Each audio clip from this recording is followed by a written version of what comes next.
FM rainbow 102.8 சிறப்பு மருத்துவர் நம்மளோட நிலையத்துக்கு வருகை புரிந்து நம்மளுடைய சந்தேகங்களுக்கும் நமக்கு ஏற்படக்கூடிய விளக்கங்கள் நிறைய கொடுத்துட்டு இருப்பாங்க.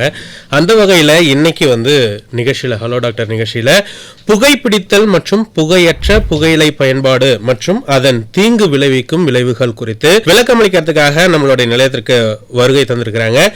தேசிய புகையிலை கட்டுப்பாட்டு திட்டத்தின் மாநில ஆலோசகர் டாக்டர் ஆர் சூரியகுமார் அவர்களை நிலையத்தின் சார்பில் வரவேற்றலாம்.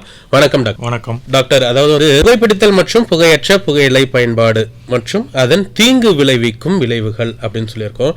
இதுல என்ன புகைப்பிடித்தல்னா என்ன, புகையில்லாத புகையிலை அப்படின்னா என்ன அப்படின்னு சொல்லிட்டு நிறைய பேருக்கு குழப்பம் இருக்கும். இது ரெண்டுத்துக்குமான வித்தியாசம் என்ன டாக்டர்? ஸோ அந்த பேர்லேயே உங்களுக்கு தெளிவாக தெரியும். புகையிலை அப்படின்றது பார்த்திங்க அப்படின்னா இரண்டு விதமாக இல்லை சில சமயம் மூன்று விதமாக கூட நம்ம பிரிக்கலாம். ஒன்று பார்த்திங்கன்னா புகை வாயில் வைக்கக்கூடிய சிகரெட், பீடி போன்ற ஹுக்காஸு, சிகா, சுருட்டு வகைகள் இதெல்லாமே புகை பிடிக்கக்கூடிய, அதாவது புகை வெளியிடக்கூடிய புகையிலை பொருட்கள். ரெண்டாவது வகைன்றது பார்க்குறப்போ பார்த்திங்கன்னா வாயில் மெல்லக்கூடிய இல்லை வாயில் அடக்கி வைத்து கொள்ளக்கூடிய இந்த பான் பராக், குட்கா, பான் மசாலா இதெல்லாமே புகையிலை மெல்லும் வகை புகையிலைகள். மூன்றாவது இந்த மூக்குப்படியில் போடக்கூடிய புகையிலை பொருட்கள். ஸோ இந்த மாதிரி இருக்கக்கூடியது தான் புகையிலை. அது ஒரு பேசிக்காக ஒரு இலை தான். அதை இந்த மாதிரி பல்வேறு பரிணாமங்களில் நம்ம சந்தையில் கிடைக்குது. இதில் மெல்லும் வகை புகையிலை தடை செய்யப்பட்டுள்ளது. இந்தியா முழுக்க உள்ள அனைத்து மாநிலங்களையும் இந்த மெல்லும் வகை புகையிலை தடை செய்யப்பட்டிருக்கு. Okay doctor. இப்போது விளக்கம் புகைப்பிடித்தல் அப்படின்றதா என்ன, புகையில்லாத புகையிலை அப்படின்னா என்னன்றதை நம்ம தெரிஞ்சுக்கிட்டோம். அடுத்ததாக இன்னைக்கு இளம் பருவத்தினரிடையே புகைப்பிடித்தல் இல்லைன்னா புகையில்லாத புகையிலை பயன்பாடு அப்படின்றது அதிகரிச்சிருக்கு. இதை பற்றி உங்களுடைய பார்வை என்ன? பொதுவாக நாங்கள் ஏன் நீங்கள் புகை பிடிக்கிறீங்க அப்படின்னு கேட்டிங்கன்னா எங்களுக்கு நிறைய காரணங்களை சொல்கிறாங்க. அதில் குறிப்பாக சின்ன பசங்க, அதாவது ஒரு 13-14 வயசு பசங்கள்லேருந்து எங்களுடைய இந்த சர்வேயில் நாங்கள் என்ன பார்க்குறோம் அப்படின்னா மெயினாக அந்த மீடியா எக்ஸ்போஷர் சொல்லக்கூடிய திரைப்படங்களில் காண்பிக்கக்கூடிய இல்லைன்னா தொலைக்காட்சிகளில் காண்பிக்கக்கூடிய ஏன் இப்போ சமூக வலைதளங்களில் காண்பிக்கக்கூடிய அந்த படங்களில் காட்சிகளில் வரக்கூடியவர்கள் ஒரு ஃபேமஸான செலிப்ரிட்டிஸ் யாராவது இந்த மாதிரி புகைப்பிடிக்கிறதுனால அதன் மூலம் மோட்டிவேட் ஆகி அதை பயன்படுத்துறது. ரெண்டாவது பார்க்குறப்போ ஒரு க்யூரியாசிட்டி, எக்ஸ்பெரிமெண்டேஷன்றதுக்காக பயன்படுத்துகிறாங்க. ஸோ இதுதான் சிறுவர்களிடையே அதிகமாக புகையிலை பயன்பாடுக்கான காரணங்களாக நாங்கள் பார்க்குறோம். இது இல்லாமல் பியர் ப்ரெஷர்னு சொல்லக்கூடிய மூன்றாவது ஒரு காரணமும் உண்டு. என் ஃப்ரெண்டு ஸ்மோக் பண்ணுறான் சார், அதனால் அவன் மூலமாக நான் இதை பயன்படுத்த ஆரம்பித்தேன் அப்படின்னு சொல்லக்கூடிய காரணங்களும் இருக்குது. இந்த மூணு தான் இளம் பருவத்தில் புகைப்பிடிப்பதற்கான முக்கியமான காரணங்களாக நாங்கள் பார்க்குறோம். இதிலிருந்து வெளிப்படணும் அப்படின்றது அவங்களுக்கு இதில் இருக்கக்கூடிய முக்கால்வாசி பேருக்கு இது தப்புன்றதே தெரியாமல் தான் பயன்படுத்திட்டு கொண்டு இருக்கிறாங்க. ஓகே.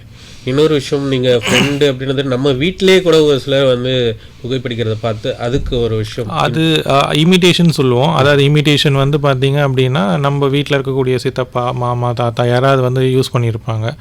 இல்லைன்னா நம்ம தெருவில் இருக்கக்கூடிய ஒரு நல்ல ஒரு புல்லட்டில் போகக்கூடிய யாராவது ஒரு பெரியவர் நம்ம சின்ன வயசில் பார்த்துருப்போம். அதை பார்த்து நம்ம ஒரு மேன்லி லுக்காக புகைப்பிடிக்கிறதும் உண்டு. ஓகே. இந்தியாவில் புகையிலை பயன்பாட்டினுடைய தாக்கம் எந்த அளவு இருக்குது? இந்தியாவில் புகையிலை பயன்பாடுன்றது பார்த்திங்க அப்படின்னா கிட்டத்தட்ட 26 கோடி மக்கள் இந்தியாவில் புகையிலையை பயன்படுத்துகிறாங்க. 26 கோடி. ஆமாம். இது நம்மளுடைய இந்திய அரசாங்கமும் உலக சுகாதார நிறுவனமும் இணைந்து வெளியிட்ட அறிக்கையின் 2016-17 வெளியிட்ட அறிக்கையின் முடிவுகள் இது. இதில் பார்த்திங்க அப்படின்னா ஒவ்வொரு வருஷமும் சராசரியாக 10 லட்சம் இந்தியர்கள் புகையிலை பயன்பாடுனால இறக்குறாங்க. அப்படின்ற பட்சத்தில் பார்க்குறப்போ நம்ம புதுச்சேரி மாநிலத்திலோட மக்கள் தொகை 15 லட்சம். அதில் கிட்டத்தட்ட பார்த்தீங்கன்னா 3/2 பங்கு மக்கள் ஒவ்வொரு வருஷமும் இந்தியாவிலேருந்து லூஸ் பண்ணிகிட்ருக்கோம். அது அந்த அளவுக்கு இந்த புகையிலையின் தாக்கம் அதிகமாக இருக்குது. இது 13 வயசுல இருந்து கிட்டத்தட்ட 50-60 வயசு வரைக்கும் கூட அதை நீடிக்கவும் செய்யுது. ஆனால் அதிகமாக ஏன் இவங்க இந்த 13 வயசு திரும்ப சொல்கிறேன்னா அந்த வயசில் இந்த பழக்கம் ஆரம்பிச்சதுன்னா அது ஏர்லி இனிஷியேஷன் சொல்லுவோம். அந்த ஏர்லி இனிஷியேஷன் இருக்கிறதுனால அவர்கள் வெகு நாட்களுக்கு இந்த புகையிலையே பயன்படுத்திட்டு இருக்காங்க. ஓகே டாக்டர், இப்போ வந்து இந்த விஷயங்கள்லாம் சொன்னீங்க. இதை தடுக்கிறதுக்கு பேசிக் ஸ்டேஜில் எப்படி வந்து ஆரம்பத்தில் இவர் இப்போ தான் ஆரம்பிச்சிருக்காரு, இல்லை வந்து ஆரம்பித்து ஒரு 1 year ஆகுது, இதை தடுக்கிறதுக்கு என்னென்ன மாதிரியான ஸ்டெப்ஸ் ஃபர்ஸ்ட் எடுக்கலாம்? இது வந்து முதல்ல வந்து எல்லாரும் ஒரு விஷயம் தெளிவாக புரிஞ்சுக்கணும். புகையிலை பயன்பாடு என்பது வந்து ஒரு பழக்கம் கிடையாது. It's not a habit. உலக சுகாதார நிறுவனம் வந்து இதை ஒரு நோயாகவே குறியிட்டு இருக்காங்க. ICD-10 படி F17 சொல்லக்கூடிய ஒரு குறியீடு கொடுத்து இது ஒரு நோயாக வகைப்படுத்தியிருக்காங்க. ஓகே. ஸோ அப்போ நோயின்றப்போ நம்ம என்ன பண்ணணும்? மருத்துவர் ஆலோசனை பெறுறது ரொம்ப முக்கியம். செல்ஃப் மெடிகேஷன் வந்து எப்பயுமே கூடாதுன்னு சொல்கிறது.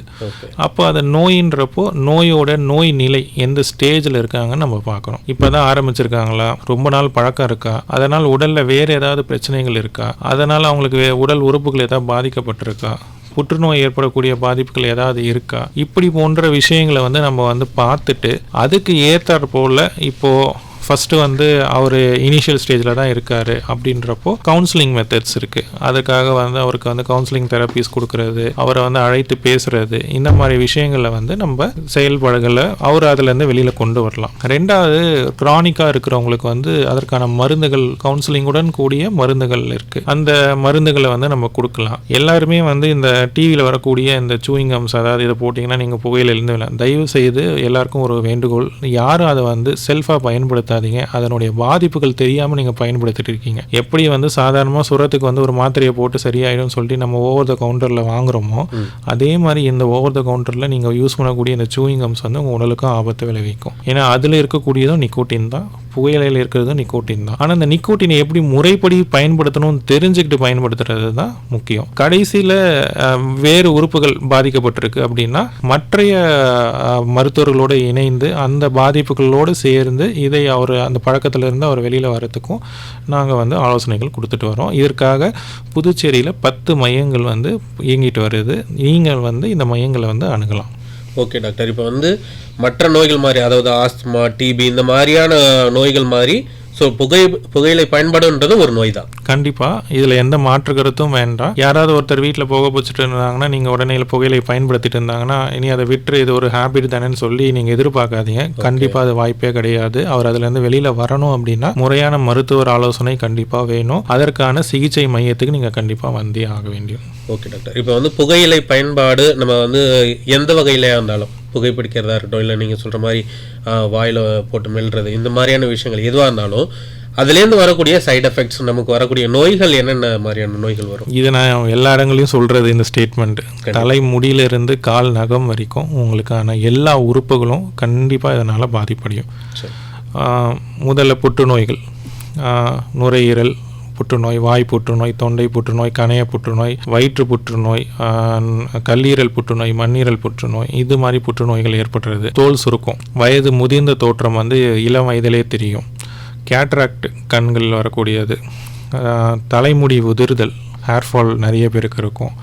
அதே மாதிரி வந்து சிறுநீர் பை தாபிதம், பெண்களுக்கு மார்பக புற்றுநோய், கருப்பை வாய் புற்றுநோய், இதெல்லாம் வந்து நீங்கள் ஸ்மோக்கராக இருக்கணும்னு அவசியம் கிடையாது. செகண்ட் ஹேண்ட் ஸ்மோக்குன்னு அவங்களால கூட இந்த பாதிப்புகள் வந்து ஏற்படும். இது மாதிரி உடலில் வந்து உங்களுக்கு எண்ணற்ற நோய்கள், இது எல்லாத்தோட முக்கியமாக இன்றைக்கி நாங்கள் ஃபேஸ் பண்ணுறது வந்து புற்றுநோய்கள்லாம் ஒரு பக்கம் இருக்கிறத மாரடைப்பு, அதாவது கார்டியக் வாஸ்குலர் டிசீசஸ்ன்னு சொல்லக்கூடிய மாரடைப்பு நோய்கள் வந்து அதிகமாக இருக்குது. இஸ்கிமிக் ஹார்ட் டிசீஸ்ன்னு சொல்கிறோம். அதை நாங்கள் அதில் வந்து ஒரு முக்கிய காரணி வந்து புகைப்பிடித்தல் தான். ஸோ எந்த உறுப்பு எடுத்திங்கனாலும் புகையிலை வந்து உங்களுக்கு அது பாதிப்படைய தான் செஞ்சுட்டே இருக்குமே தவிர்த்து அதனால் வந்து நன்மைகள் எதுவும் கிடையாது. அதனால் எல்லா நோய்களுக்கும் மருத்துவம் உண்டு. இனிஷியல் ஸ்டேஜஸ்லேயே நீங்கள் அதை விட்டுட்டிங்கன்னா இந்த பாதிப்புகள் வந்து மெல்ல மெல்ல குறையவும் ஆரம்பிச்சிடும். ஓகே டாக்டர், இன்னொரு விஷயம், புகையிலை பயன்பாட்டால் வந்து பாதிக்கப்படுறவங்க குறித்து நீங்கள் வந்து WHOன்னு சொல்லிட்டு ஆரம்பத்துலேருந்து ஒரு விஷயம் சொல்லிட்டு இருந்தீங்க. இந்த WHOவோட நிலைப்பாடு அப்படின்றது என்ன, ஆய்வு முடிவுகள் என்ன சொல்லுது, அது மட்டும் இல்லாமல் தடுப்பு வழிகாட்டுதல்கள் என்னென்னலாம் கொடுத்துருக்காங்க WHO?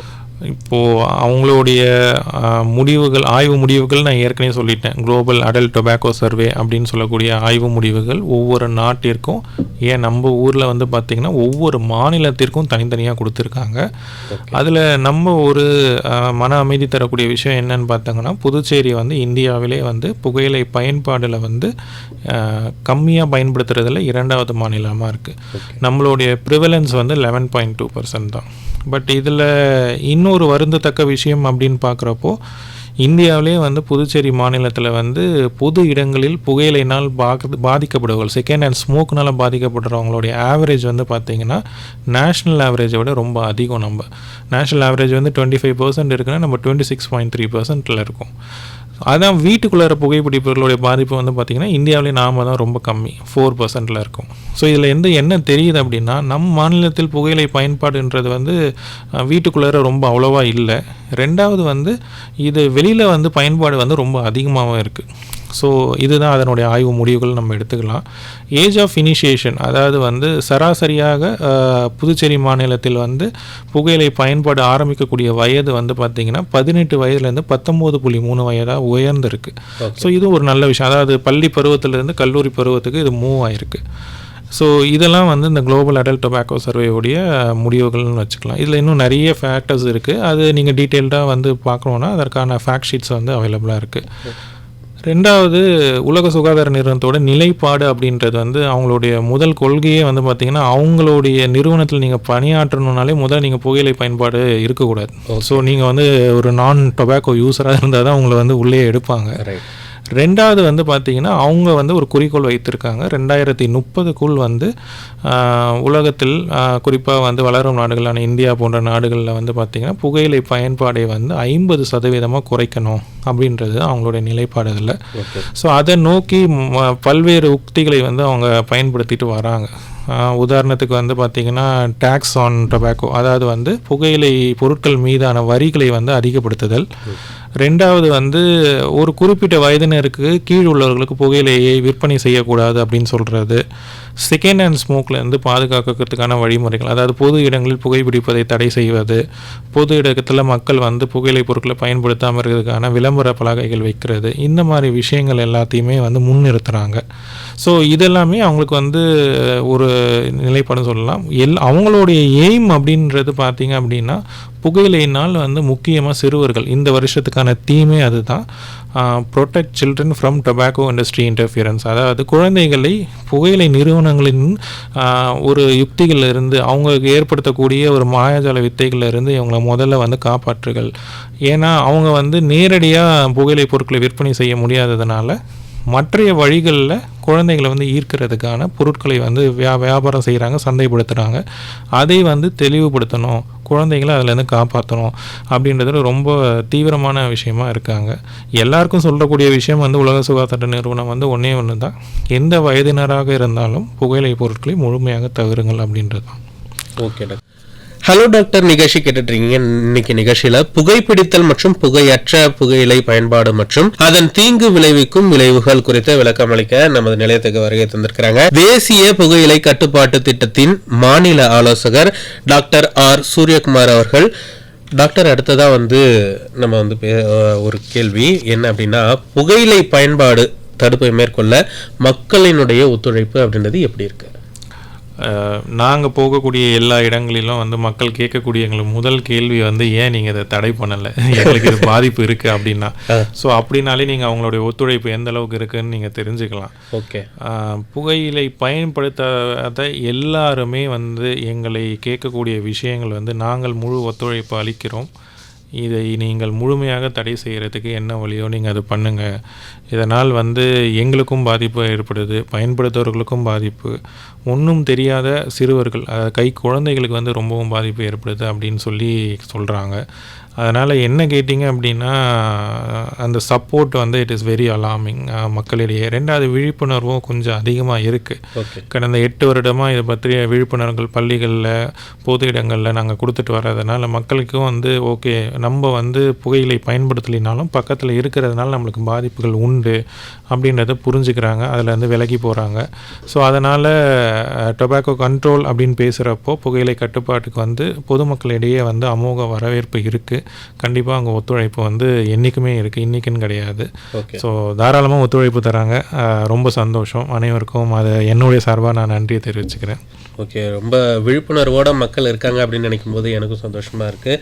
ஸோ வந்து இன்னொரு கேள்வி டாக்டர், அதாவது புகையிலை கழிவுகள் அதாவது புகையிலை பயன்படுத்துறது அதெல்லாம் வந்து ஒரு பக்கம் இருந்தாலும் அதுலேருந்து எச்சமாகக்கூடிய இந்த புகையிலை கழிவுகள் அப்படின்றது எந்த அளவு வந்து சுற்றுச்சூழல் பாதிப்பை ஏற்படுத்துது, அது மட்டும் இல்லாமல் இதன் மூலமாக மக்களுக்கு ஏற்படக்கூடிய தீங்குகள்லாம் என்னென்ன?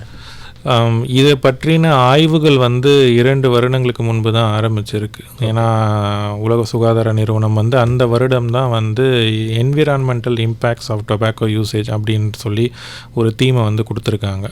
அதாவது புகையிலைனால வந்து நம்மளுடைய சுற்றுச்சூழல் பாதிக்குது, இத்தனை வருட காலமாக நம்ம வந்து மனிதனுக்கு கல்லீரல் பாதிக்குது, நுரையீரல் பாதிக்குது, இதயம் பாதிக்குதுன்னு சொல்லிட்டு வந்தவங்க திடீர்னு வந்து நம்மளுடைய சுற்றுச்சூழலை நம்ம கவனிக்கவே இல்லையே, இதனால் சுற்றுச்சூழல் பாதிப்பு இருக்குது அப்படின்னு உணர்ந்து அதை ஒரு கருப்பொருளாக வச்சு அந்த வருஷம் முழுசும் வந்து பார்த்திங்கன்னா சுற்றுச்சூழல் பாதிப்பு, புகையிலையினால் ஏற்படக்கூடிய சுற்றுச்சூழல் பாதிப்பு அப்படின்றத பற்றியே பேசிட்டு வந்தோம்.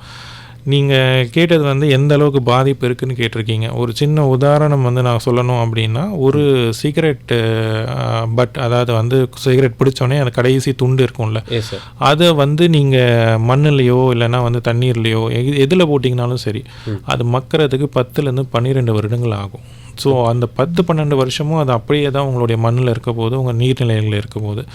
உதாரணத்துக்கு இப்போ ஒரு குளத்துலையோ ஒரு ஆற்றுலையோ இல்லைனா ஒரு கடல்லையோ கூட இந்த சிகரெட் பட்ஸ் வந்து நம்ம இருக்குதுன்னு வச்சுக்கோங்களேன். அதுலேருந்து ஊறி அதுலேருந்து வெளியாகக்கூடிய ஆர்சனிக், லெட், மெர்க்குரியல் காம்பவுண்ட்ஸ் இது எல்லாமே வந்து அதை சுற்றி இருக்கக்கூடிய நீரையும் நிலத்தையும் கண்டிப்பாக பாதிப்படைய செய்யும். அந்த தண்ணீரை குடிப்பதனாலோ அந்த நிலத்தில் நம்மளுடைய வாழ்வாதாரத்துக்கான தேவையான உணவுப் பொருட்களை வந்து உற்பத்தி செய்வதனாலேயோ வந்து கண்டிப்பாக பாதிப்புகள் இருக்கும். எந்த அளவுக்கு பாதிப்புகள் இருக்கும் அப்படின்றதுக்கான ஆய்வுகள் இப்போ தான் தொடங்கப்பட்டிருக்கு. முழுமையான முடிக்கப்பட்ட ஆய்வுகள் வந்து ரொம்ப கம்மியாக தான் இருக்குது. ஆனால் தோராயமாக ஒரு வருடத்திற்கு எவ்வளவு புகையிலை பொருட்களுடைய கழிவுகள் உற்பத்தி ஆகுதுன்னு சொல்லி கணக்கீடு செஞ்சிட்டோம். ஸோ புதுச்சேரி மாநிலத்தில் மட்டும் பார்த்திங்க அப்படின்னா நம்மளுடைய கணக்கீட்டு படி, அதாவது சர்வேயின் படி வந்து ஒரு வருஷத்துக்கு வந்து 90 tons of tobacco waste, cigarette butts, beedi butts, சிகரெட்டோடைய அந்த பேக்ஸு, அதில் மேலே சுற்றி இருக்கக்கூடிய பாலித்தீன் கவர், அதுக்குள்ளே இருக்கக்கூடிய அலுமினியம் ஃபாயில்ஸ், பிளாஸ்டிக் பவுச்சஸ்ன்னு சொல்லி இதை எல்லாத்தையும் மொத்தமாக சேர்த்தோம் அப்படின்னா ஒரு வருடத்திற்கு புகையிலை பொருட்களால் ஏற்படக்கூடிய கழிவு புதுச்சேரி மாநிலத்தில் மட்டும் 90 டன்ஸ் வருது. இந்த மொத்த கழிவும் நம்ம ஊரில் தான் இருக்குது. இது அங்கங்கே இருக்கக்கூடிய குப்பைகளில், சாக்கடைகளில், நம்மளோட சாக்கடைகள் வந்து கடலில் கலக்குது. அப்போ கடலில், நீர்நிலைகளில், நிலத்தில் எல்லா இடத்துலையும் கிடக்கும். இது அழியுமானா 10-12 வருஷத்துக்கு இது அழிக்கிறதுக்கு வாய்ப்பே இல்லை. ரெண்டாவது, உலக சுகாதார நிறுவனம் என்ன சொல்லியிருக்கு அப்படின்னா, உலகத்திலே பிளாஸ்டிக்கு அடுத்ததாக ரொம்ப அதிகமான கழிவுகள் இருக்கிறது வந்து சிகரெட் பட்ஸ் தான். ஸோ அந்த அளவுக்கு பாதிப்புகள் இருக்குது. இதனால் மனிதர்களுக்கு எந்த அளவுக்கு பாதிப்புகள் ஏற்பட்டுருக்குன்றது ஆய்வுகள் முடிவுகள் இன்னும் வரல. வந்த பிறகு அதை பற்றி நம்ம இன்னும் தெளிவாக பண்ணலாம். ஓகே, சரிங்க டாக்டர். இப்போ வந்து இன்னொரு விஷயம் நம்ம பேசிகிட்டு இருக்கும்போது நிறையா டைம் நீங்கள் யூஸ் பண்ண வருது செகண்ட் அண்டு ஸ்மோக்கர்ஸ் அண்ட் வந்து தேர்ட் அப்படின்ற மாதிரி விஷயம் பேசணும். அவங்களுக்கு என்னென்ன மாதிரியான பாதிப்புகள் ஏற்படுது? நான் வந்து புகையிலை பொருட்கள் பயன்படுத்தலை, நான் எதுவுமே எங்கள் வீட்லேயும் யாரும் யூஸ் பண்ணல அப்படின்ற மாதிரி இருக்கவங்களுக்கும் பிரச்சனைகள் வருது இல்லையா? இது எப்படி பார்க்குறோம், அவங்களுக்கு எப்படி வருது? அது இதில் நம்ம 2 விஷயம் பிரிச்சுக்குவோம். ஃபஸ்ட்டு ஒன்று வந்து first hand, second hand and third, 3ஆவே பிரிச்சு. ஃபஸ்ட் ஹேண்ட் ஸ்மோக் உங்கள் எல்லாருக்கும் தெரியும், புகையிலை பயன்படுத்தவர்கள், அவரை விட்டுரும், ஏற்கனவே அவர்களுடைய பாதிப்புகளை சொல்லியாச்சு. சரி. செகண்ட் ஹேண்ட் ஸ்மோக் அப்படின்றது நிறைய பேருக்கு தெரியும், அதான் புகையிலை பயன்படுத்துவர்களோடு கூட இருக்கிறவங்க. இந்த தேர்ட் ஹேண்ட் ஸ்மோக்குன்றது நிறைய பேருக்கு தெரியாது. அப்படி ஒன்று இருக்கா அப்படின்றதே நிறைய பேர் கேட்பாங்க. செகண்ட் ஹேண்ட் ஸ்மோக் பற்றி விவரிச்சிடறேன். அதாவது ஒருத்தர் புகையிலை பயன்படுத்துகிறார் அப்படி என்றால் அவர் பிடிக்கக்கூடிய புகை வந்து அவரை சுற்றி இருக்கக்கூடிய 6 அடி தூரத்திற்கு இருக்கக்கூடியவர்களை பாதிக்கும். ஓகே. ஸோ அந்த 6 feet உள்ள யாரெல்லாம் இருக்காங்களோ அவங்களாம் வந்து செகண்ட் ஹேண்ட் ஸ்மோக்னால பாதிக்கப்படுவாங்க. இந்த செகண்ட் ஹேண்ட் ஸ்மோக் எப்படி பாதிக்குது அப்படின்னு வச்சுக்கிட்டோம் அப்படின்னா, ஒருத்தர் புகை பிடிக்கிறார் அப்படின்னா ஒரு வாயில் சிகரெட்டையோ பீடியோ எதையோ வைத்து இழுக்கிறப்போ அந்த சிகரெட்டு டிப்பு வந்து பார்த்திங்கன்னா 800 டிகிரி செல்சியஸில் இருக்கும். ஓகே. அதை வந்து அதிலிருந்து அந்த புகையில எரிஞ்சு அந்த புகை வந்து உள்ளே போகும். இப்போ அதில் வாயிலிருந்து அவர் எடுத்துட்டார் அப்படின்னா அது வந்து 400 டிகிரி செல்சியஸ்க்கு வந்துடும். ஸோ இப்போ அவர் 400 டிகிரி செல்சியஸில் அவர் கையில் விரல் இடுக்கில் வச்சுருக்கக்கூடிய அந்த சிகரெட் வந்து அரைகுறையாக வந்து எரிந்து அதுலேருந்து புகை வரும். அந்த புகையை சுவாசிக்கிறவங்களும் கூட இருக்கிறவங்க தான் செகண்ட் ஹேண்ட் ஸ்மோக். அதனால் வந்து பார்த்திங்கன்னா அரைகுறையாக இருந்து எரிந்த புகையிலைனால இன்னும் பாதிப்புகள் அதிகமாக யாருக்கு ஏற்படும்னா புகை பிடிப்பவரோட கூட இருக்கிறவங்களுக்கு தான். ரெண்டாவது, புகையிலை பயன்படுத்துகிறவர் என்ன பண்ணுறாரு, வாயில் சிகரெட்டை இழுத்துட்டு ஒரு 30-40% உள்ளே இழுத்துட்டு மிச்சத்தை வந்து வெளியில் தான் விடுறாரு. அந்த புகையை யார் சுவாசிக்க போகிறோம்? கூட இருக்கிற நாம தான் சுவாசிக்க போகிறோம். ஸோ அதனால் செகண்ட் ஹேண்ட் ஸ்மோக் வந்து எப்போவுமே நாங்கள் என்ன சொல்லுவோம்னா ஃபஸ்ட் ஹேண்ட் ஸ்மோக்கரை விட ரொம்ப டேஞ்சர்னு சொல்லுவோம். அதாவது ஒன்றுமே செய்யாமல் அவனை விட டபுள் மடங்கு வந்து நம்ம நோயே செய்யாமல் பிரச்சனை வாங்கிக்கிறது. ஆமாம், இது ஒரு பக்கம். தேர்ட் ஹேண்ட் ஸ்மோக்னால் என்ன? தேர்ட் ஹேண்ட் ஸ்மோக்குன்னு ஒன்று இருக்கானா? கண்டிப்பாக இருக்குது. தேர்ட் ஹேண்ட் ஸ்மோக்குன்றது ஒன்றும் கிடையாது. இப்போ ஒரு ரூமுக்குள்ளார வந்து ஒரு வீட்டுக்குள்ளார ஒருத்தர் புகையில இப்போ பிடிக்கிறாருன்னு வச்சுக்கோங்களேன். அந்த வீட்டுக்குள்ளே இருக்கக்கூடிய சோஃபா, கார்பெட்டு, இல்லைன்னா சேர்ஸு, டேபிள்ஸு, இது மேலெலாம் வந்து இவர் பிடித்து விட்டு அந்த புகையிலையினுடைய சாம்பல்கள் வந்து விழுந்து கிடக்கும். அது கண்ணுக்கே தெரியாது, ரொம்ப துல்லியமாக இருக்கும். அதில் வந்து ஒரு குழந்தை தவழ்ந்து போகுது. அப்போ அந்த குழந்தையோட தோல் வந்து இந்த சாம்பலோட உரசி அதனுடைய தோள்கள் வந்து ஸ்கின் ரேஷஸ் உண்டாகி ஸ்கின் கேன்சர் வரைக்கும் போகும். இல்லை அப்படின்னா வந்து அந்த குழந்தை வந்து சில சமயம் வந்து நம்மளுக்கு தெரியாமல் நாக்கை வச்சு தரையில் நக்கிறது, டேபிளில் நக்கிறதுன்னு செய்யும். அப்போது அந்த சாம்பல் உள்ளே போய் அந்த குழந்தைக்கு வந்து வாய் புற்றுநோய்கள் ஏற்படுது. என் குழந்தை எதுவுமே பண்ணலை, எப்படி வாய் புற்றுநோய் ஏற்படுதுன்னு பார்த்தோன்னா அந்த வீட்டில் இருக்கிறவங்க ஸ்மோக்கராக இருப்பாங்க. ஓகே. ஸோ வாய் புற்றுநோய் குழந்தைகளுக்கு வரத்துக்கும் தோல் புற்றுநோய் வரத்துக்கும் தேர்ட் ஹேண்ட் ஸ்மோக் வந்து ஒரு முக்கிய காரணமாக இருக்குது. இது இல்லாமல் வீட்டில் இருக்கக்கூடிய நம்மளே பெரியவங்களே வந்து அந்த அடிக்கடி வந்து அந்த சாம்பலை உரசி நம்மளுக்கு வந்து தோல் நோய்கள் வரக்கூடிய பாதிப்புகள் ரொம்ப அதிகம். ஸோ அதனால் second hand smoke and third hand smoke வந்து ஃபஸ்ட் ஹேண்ட் ஸ்மோக்கோட ரொம்ப கொடுமையானது. எந்த தவறுகளும் செய்யாமல் இவர்கள் நோயினால் பாதிக்கப்படுறாங்க. ஸோ ரொம்ப இதெல்லாம் கேட்கறதுக்கு கொஞ்சம் பயமாக தான் இருக்குது. நான் வந்து எந்த தம்மே பண்ணலன்றவங்க செகண்ட் ஹேண்டு, அது இல்லாத கண்ணுக்கே தெரியாத சில பொருட்களால் இருக்கிறவங்களும் பாதிக்கப்படுறாங்கன்னும் போது ரொம்ப கஷ்டமாக தான் இருக்குது. இதில் இன்னொரு முக்கியமான விஷயம் நான் சொல்ல மறந்துட்டேன். அதாவது first hand smoke, second hand smoke ரெண்டு பேருக்குமே வந்து குறிப்பாக ஆண்களிடையே நான் சொல்லக்கூடிய விஷயம், எல்லாருமே என்ன சொல்லுவாங்கன்னா, சிகரெட்டை நீ வாயில் பற்ற வைக்கலைன்னா அந்த ஃப்ரெண்ட்ஸ்லாம் வந்து கொஞ்சம் அவனை வந்து கிண்டல் பண்ணுறதுக்காக ஒரு சிகரெட் கூட வைக்க முடியலையா, நீ எல்லாம் வந்து ஒரு ஆம்பளையா அப்படின்னு கேட்பாங்க. பட் ஆனால் உண்மை என்ன நிலவரம்னா, சிகரெட் பிடிப்பவர்களுக்கான ஆண்மை தன்மை வந்து குறைந்து போயிடும். அவர்களுடைய விந்தணுக்கள் வந்து சுத்தமாக இல்லாமல் போயிடும். சரி, இது ஃபஸ்ட் ஹேண்ட் ஸ்மோக்கர் தானே, செகண்ட் ஹேண்ட் ஸ்மோக்கருக்கும் அதே நிலைமை தான். ஸோ இன்ஃபர்டிலிட்டி அப்படின்னு சொல்லக்கூடிய ஒரு காரணத்துக்கு முக்கியமான ஒரு பங்காக புகையிலை பயன்பாடு இருந்துகிட்டு இருக்குது. ஸோ இது ஒரு அதிர்ச்சியான ஒரு விஷயமாகவும் இருக்குது டாக்டர். நம்ம தொடர்ந்து பேசுவோம்.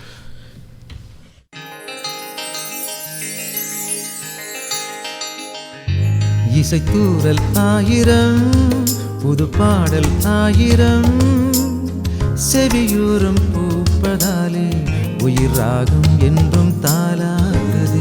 தமிழ் பாடல் காவியம், அமுதூரும் ஓவியம், இசை மாலை கேட்பதாலே நெஞ்சம் பூக்குமே. சுவைதானின்றே புது ராகம் தண்ணி கேட்கலாம், இசை கோடி கேட்கலாம். ஆகாஷ்வாணி இசையோடு நீங்கள் எஃப்எம் ரெயின்போ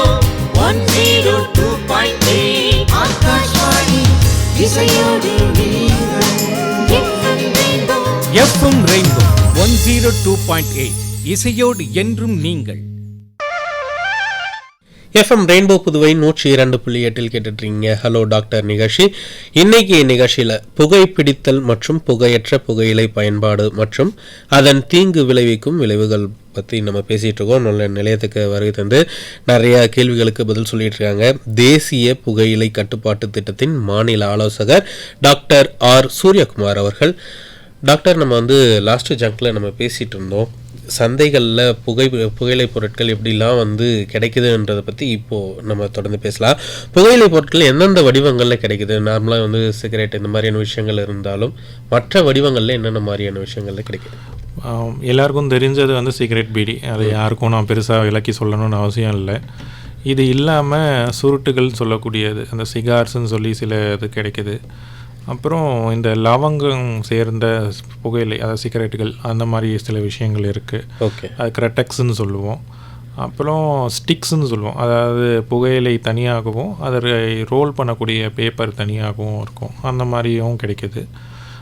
ஹுக்காஸ்ன்னு சொல்லக்கூடியது, அது ஒரு குழலில் தண்ணி இருக்கும், அது வழியாக வந்து புகையிலையுடைய வேப்பர்ஸ் அனுப்பி நம்ம அந்த மவுத் பீஸ் மூலமாக அதை உறிஞ்சி எடுக்கலாம். இப்போது புதுச்சேரி மாநிலத்தில் அதனோட பயன்பாடு கொஞ்சம் அதிகமாகவே இருக்குது.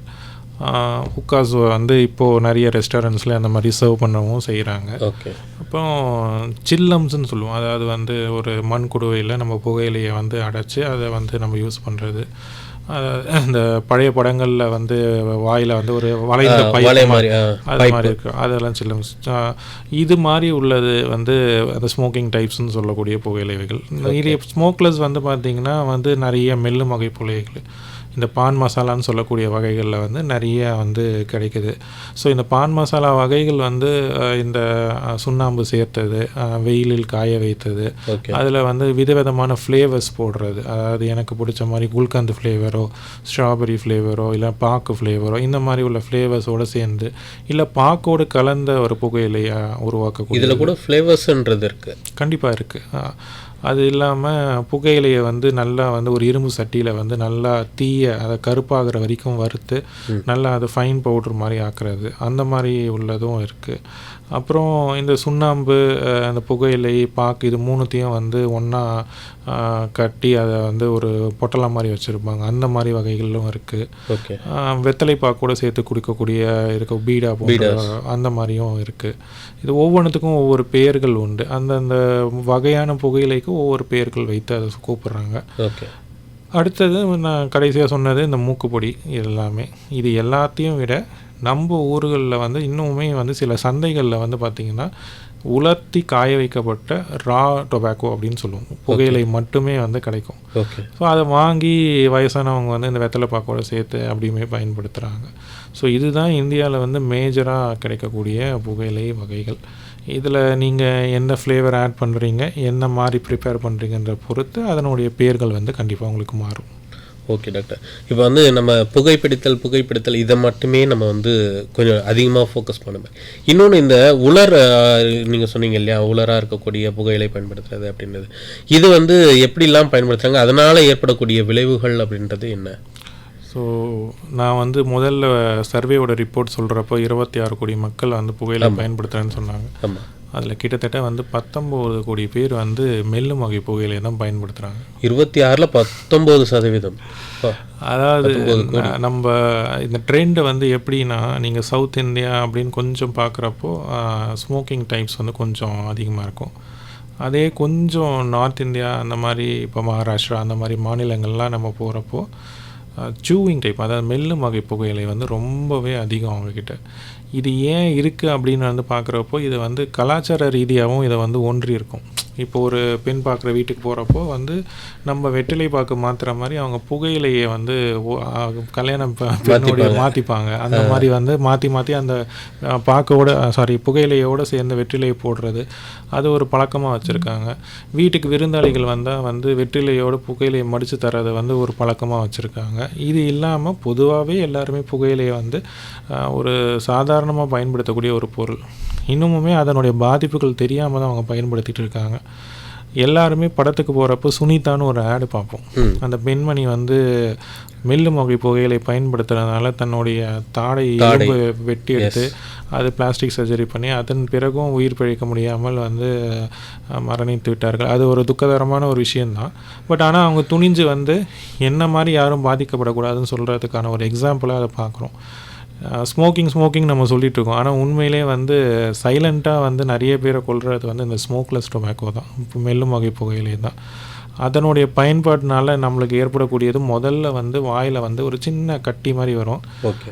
அதுக்கப்புறம் வெள்ளை படிந்த ஒரு மாவு மாதிரி இருக்கும், அது லியூகோப்ளேக்கியான்னு சொல்லுவாங்க. ஸோ அந்த லியூகோப்ளேக்கியான்றது வந்து கேன்சராக மாறக்கூடிய வாய்ப்புகள் ரொம்பவே அதிகம். வாயில் வந்து நம்மளுக்கு பெரிய ஒரு கட்டி மாதிரி உருவாகி அது கேன்சர் கட்டியாக மாறி அது தொண்டை புற்றுநோய் அந்த மாதிரி உள்ள தொந்தரவுகளுக்கு வந்து ரொம்ப அதிகமான பாதிப்புகள். ரெண்டாவது, இதை வாயிலே வச்சு மென்னுட்டே இருப்பாங்க. அதனுடைய சாரை உள்ள விழுங்க வந்து பார்த்திங்கன்னா அவங்க வயிற்று புண்கள் வந்து ரொம்ப அதிகரிக்கும். அதனால் வயிற்றில் வந்து அல்சர்ஸ் ஏற்படுறது. கிரானிக் அல்சர் பேஷண்ட்டாக இருப்பாங்க, அவங்களுக்கு வந்து ஸ்மெல் அண்ட் டேஸ்ட்டே தெரியாது. பொதுவாக புகையிலை பயன்படுத்துகிற யாருக்குமே வந்து நுகரத்தன்மையும் இருக்காது, வாசனையும் தெரியாது, சாப்பிட்ற டேஸ்ட்டும் தெரியாது. காரம் கொடுத்தா கூட வந்து என்ன காரமே இல்லைன்னு கூட சொல்லுவாங்க, அந்தளவுக்கு இருக்கும். ஸோ டேஸ்ட் பட்ஸ் வந்து வீணாகிடும், நம்மளுடைய உணவு பாதை வந்து வீணாகிடும். ஸோ இந்த மாதிரி வந்து தொந்தரவுகள் வந்து ஏற்படுறதுனால மெல்லும் வகை புகையிலை வந்து நம்மளுக்கு வாழ்க்கையில் வந்து ரொம்ப அதிகமான பிரச்சனைகளை வந்து கொடுத்துட்ருக்கு. இது இல்லாமல் வந்து மெல்லும் வகை புகையிலையில் வந்து பயன்படுத்துகிறது வந்து பார்த்திங்க அப்படின்னா நம்ம ஊரில் வந்து வயதானவர்கள் தான் ரொம்ப அதிகமாக பயன்படுத்துகிறாங்க. அந்த யூத்து கிட்ட அதாவது வந்து அதாவது ஒரு யங் ஜென்ரேஷனில் வந்து பார்த்திங்கன்னா இது ரொம்ப அந்த அளவுக்கு இல்லை. ஆனால் இதே நார்த் இந்தியாவில் அப்படியே தலைகீழாக இருக்கும். யங் ஜென்ரேஷன்ஸுமே அங்கே வந்து நிறைய மெல்லும் வகை புகையிலை வந்து பயன்படுத்திட்டு தான் இருக்காங்க. ஓகே. ஸோ வந்து இந்த மெல்லும் வகையால் புகையில் பயன்படுத்தினதுனால நமக்கு நிறைய காசஸ் அப்படின்றது இதை விட அதிகமாக இருக்குது. கண்டிப்பாக இருக்குது. ஓகே. இன்னொரு விஷயம், இந்த சிகரெட் அப்படின்ற ஒரு விஷயம் ஒன்று இப்போ சமீப காலங்களில் அதிகமாக பேசப்பட்டு இருக்கு.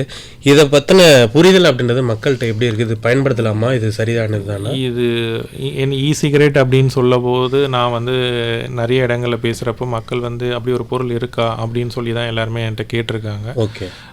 நம்ம ஊரில் அதாவது புதுச்சேரி மாநிலத்தில் அதனுடைய விழிப்புணர்வு வந்து பார்த்திங்கன்னா ரொம்ப குறைந்த அளவே தான் இருக்குதுன்னு நான் சொல்லுவேன். ஆனால் ஒரு நல்ல விஷயம் என்ன நடந்ததுன்னா 2019 செப்டம்பர் மாதம் வந்து இந்திய அரசாங்கம் இந்த சிகரெட்டை வந்து பேன் பண்ணிட்டாங்க. அதனால் இதனுடைய விற்பனை, ஆன்லைன் சேலு, அதை தயாரிப்பு, இது மாதிரி எந்த ஒரு விஷயமும் நீங்கள் வந்து பண்ண முடியாது. இந்த சிகரெட்டுன்றது ஒன்றும் கிடையாது. நார்மல் சிகரெட்டில் நம்ம புகையிலை இருக்கும். சிகரெட்டில் அந்த புகையிலையிலேருந்து எடுக்கப்பட்ட அந்த நிக்கோட்டின் ஃப்ளூயிட் மட்டும் வைத்து ஒரு பேட்டரியை வைத்து அந்த ஃப்ளூயிடை ஹீட் பண்ணி அதை நம்மளுக்கு வேப்பஸாக தர்றது தான். இதை ஏன் பேன் பண்ணாங்க அப்படின்னா அந்த பேட்டரி ஆப்ரேட்டட் அப்படின்றதுனால சில சமயம் அந்த பேட்டரிகள் வந்து வெடித்து வாயிலே வந்து சிதறக்கூடிய பிரச்சனைகள். ரெண்டாவது, நார்மல் சிகரெட்டில் நம்மளுடைய நிக்கோட்டின் அளவு எவ்வளோன்னு தெரியும். ஆனால் சிகரெட்டில் ஒரு பிராண்ட்லேயுமே நிக்கோட்டின் அளவு வந்து நம்மளுக்கு தெரியாது. ஒருத்தர் வந்து ஒரு பிராண்ட் சிகரெட் யூஸ் பண்ணுறப்போ அதில் அதிக அளவு நிக்கோட்டின் இருக்கலாம், இன்னொருத்தர் அதோட குறைவளவு இருக்கலாம். எவ்வளோ நிக்கோட்டின் உள்ளே போகுதுன்றது நம்மளால் வந்து கண்டுபிடிக்க முடியாதுன்றதுனால. இன்னொன்று, இது யாருனாலும் பயன்படுத்தலாம், எங்கேனாலும் பயன்படுத்தலாம், எந்த இடத்துலனாலும் பயன்படுத்தலாம். புகையே வராத சிகரெட்லாம் கூட இருக்குது, வேப்ஸ்ன்னு சொல்லுவோம். அந்த வேப்ஸை வந்து நீங்கள் ஒரு க்ளோஸ்டு ரூமில் கூட பயன்படுத்தலாம். ஸ்மெல் மட்டும்தான் வரும், புகையே இருக்காது. ஸோ இந்த மாதிரி குழந்தைகள் அதை ஈஸியாக அடாப்ட் பண்ணுறாங்க. மக்களிடையே வந்து இந்த பழக்கம் வந்து அதிகமாகிடக்கூடாதுன்றதுக்காக ஆரம்ப நிலையிலேயே வந்து அதை நம்ம ஸ்டாப் பண்ணியாச்சு. ஓகே, நம்ம தொடர்ந்து பேசலாம் டாக்டர். ஹலோ டாக்டர், நிகழ்ச்சி கேட்டுட்ருக்கீங்க. இன்றைக்கி நிகழ்ச்சியில் புகைப்பிடித்தல் மற்றும் புகையற்ற புகையிலை பயன்பாடு மற்றும் அதன் தீங்கு விளைவிக்கும் விளைவுகள் குறித்து பேசிகிட்ருக்கோம்.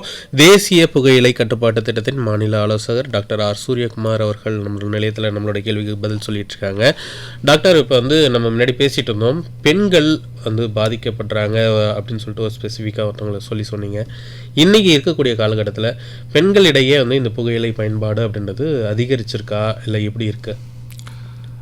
நான் நிறைய இடங்களில் பேசுகிறப்போ வந்து சொல்கிறது வந்து என்னென்னா, அதாவது ஒரு பெண் வந்து ஆணுக்கு சமமாக இருக்கணும் அப்படின்னு நினைத்து கொண்டு ஆண்கள் செய்யக்கூடிய தவறுகளையே வந்து வரிசை கட்டி செய்கிறது வந்து அது வந்து அதுக்கு சமமாக கிடையாது. ஒரு மேல் ஸ்மோக் பண்ணுறான், அதனால் நானும் ஸ்மோக் பண்ணுறேன், அதனால் நான் அவனுக்கு ஈக்குவல் ஆகிடுவேன். ஏன்னா இது நம்மளுடைய தவறுகள் கிடையாது. நம்ம 2ஆம் உலகப் போருக்கு பின்னாடி வந்து வரலாற்று பார்க்குறப்போ ஆண்களைக்கும் பெண்களையும் சமப்படுத்தணும் அப்படின்ற ஒரு நோக்கில் வந்து புகையிலை நிறுவனங்கள் வந்து கொண்டு வந்த ஒரு யுக்தி தான் இது.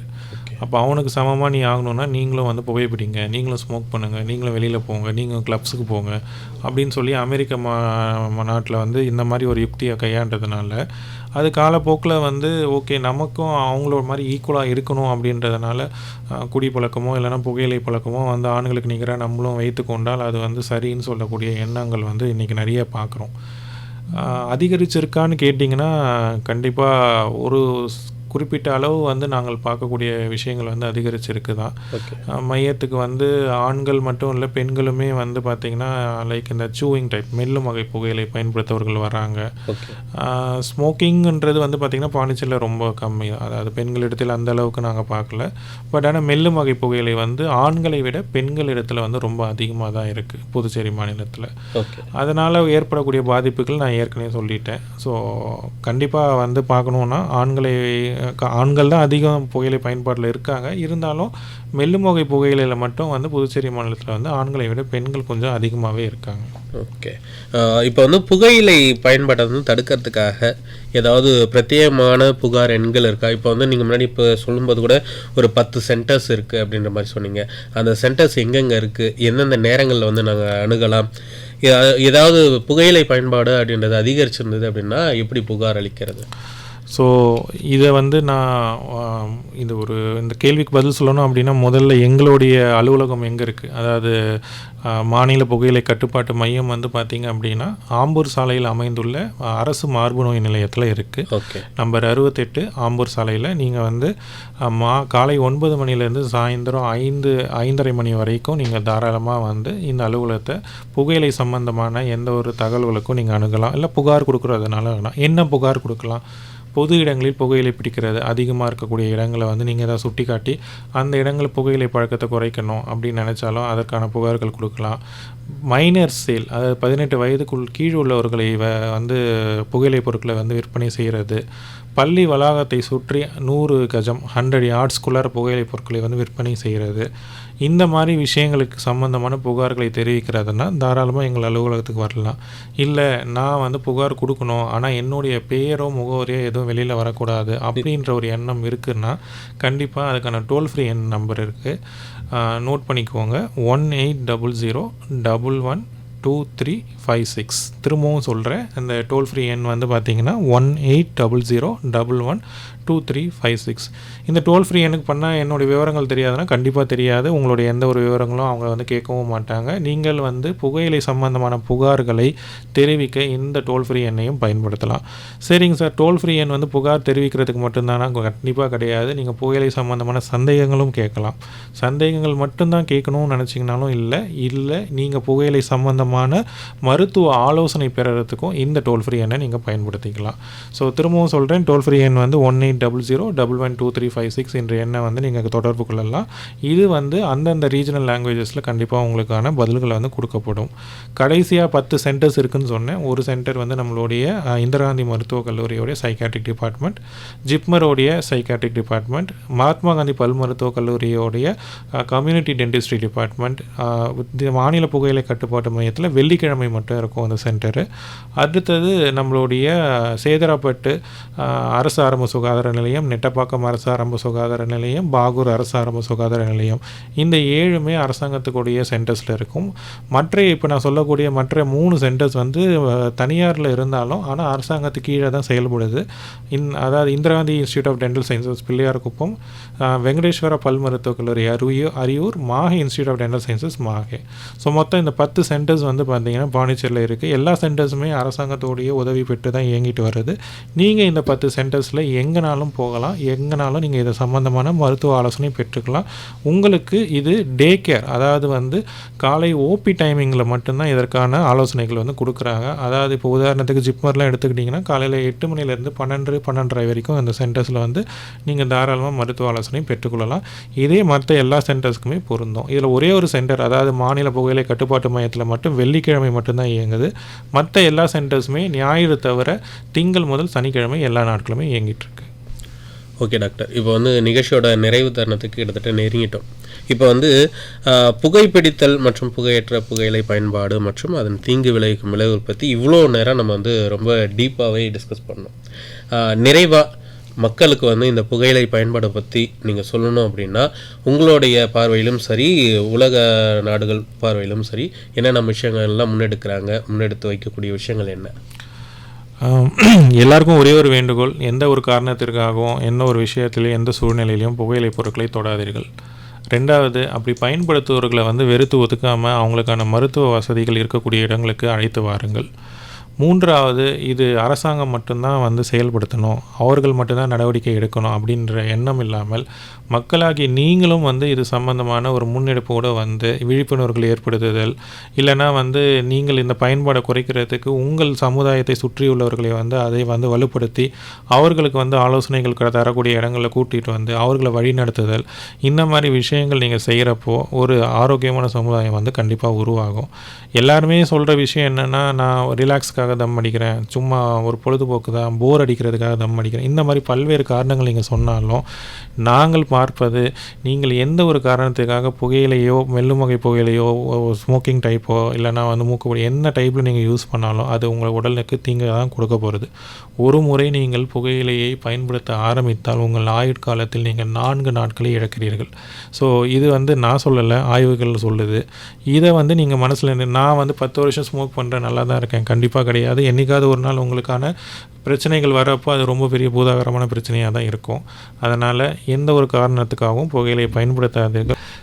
மேலும் தகவல் வேணும்னா மருத்துவரை, உங்களுக்கு பக்கத்தில் இருக்கக்கூடிய மருத்துவரை கூட நீங்கள் போய் அணுகுங்க. அவர் உங்களுக்கான ஆலோசனைகள் கொடுப்பாரு. அப்படி இல்லைன்னா எங்களுடைய அலுவலகத்தையும் தொடர்பு கொள்ளுங்க. இது ஒரு கை மட்டும் தட்டினா ஓசை வராது, எல்லாருமே சேர்ந்து செய்வோம். புதுச்சேரி மாநிலம் மட்டுமல்ல, இந்தியாவே வந்து ஒரு புகையிலை இல்லாத ஒரு நாடாக உருவாக்குவோம். நம்மளுடைய நாட்டில் புகையிலை பயன்பாடு இல்லை அப்படின்றத நம்ம பெருமையாகவும் சொல்லிப்போம். நன்றி.